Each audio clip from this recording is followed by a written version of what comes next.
Colin?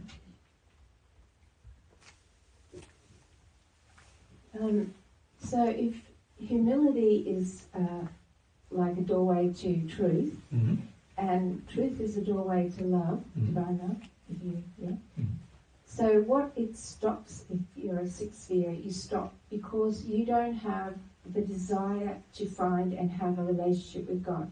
Yeah, you could say you've had to have enough humility to reach the point where you've gotten rid of your sin, right? But you don't have enough humility when it comes to your relationship with God, right? Otherwise you would want to keep learning, wouldn't you? So that relates to a desire to know and want that. Yeah, but also why would you not desire to know and want that? It doesn't make any logical sense to not want to know about God. Well, why have we so many six-sphere people? That's right. Why? I don't understand. I've told you many times there's many things I don't understand. One of the things I don't understand is why if a person is offered a relationship with God, why they wouldn't take it. I don't get it.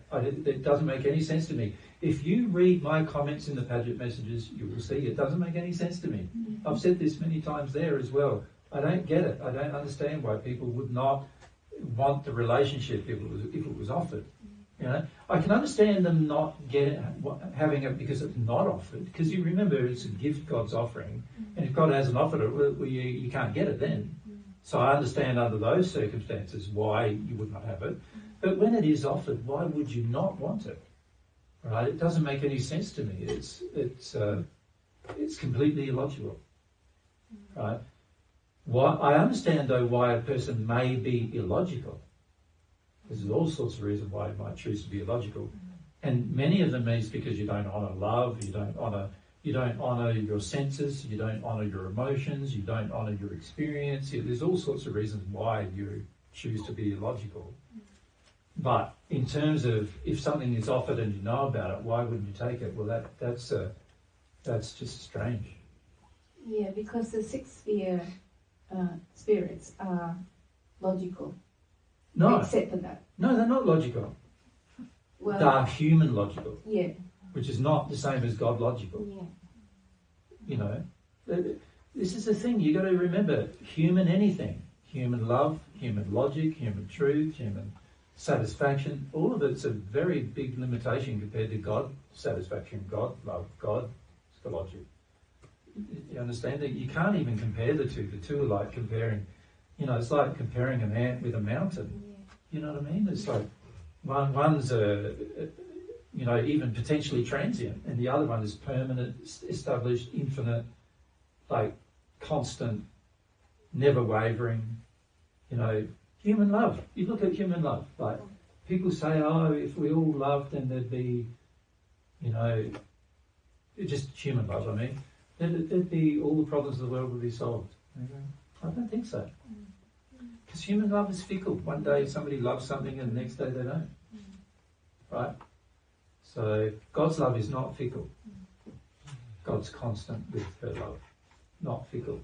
It's the same with God's truth, like human truth. But one day Paul has a feeling about one thing and the next day he changes his mind. So do all of you, right? All of you, we had up there Paul's truth or my truth or whatever. This is what you do with your truth. Your truth is fickle. One day you change, the next day you change your mind, next day you change your mind, next day you change your mind. It's not truth. It's just an illusion, right? God's truth never changes its mind, ever. It's always the same, the whole time. It never changes. It's unchangeable. How great is that? Once you learn it, you never have to unlearn it. With my truth or Paul's truth or whoever else's truth, you learn it and then you're going to have to unlearn it because it wasn't God's truth, right? So you've got to go through two processes now. You learn it thinking it would be happy.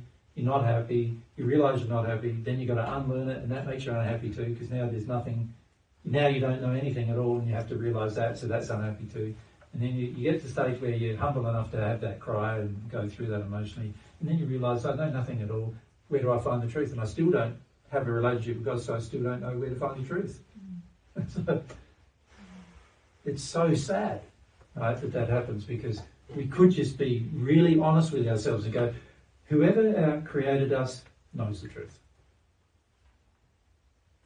Period.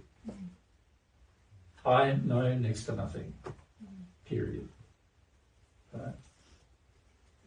And while you have that view, you're now going to be open to receiving truth.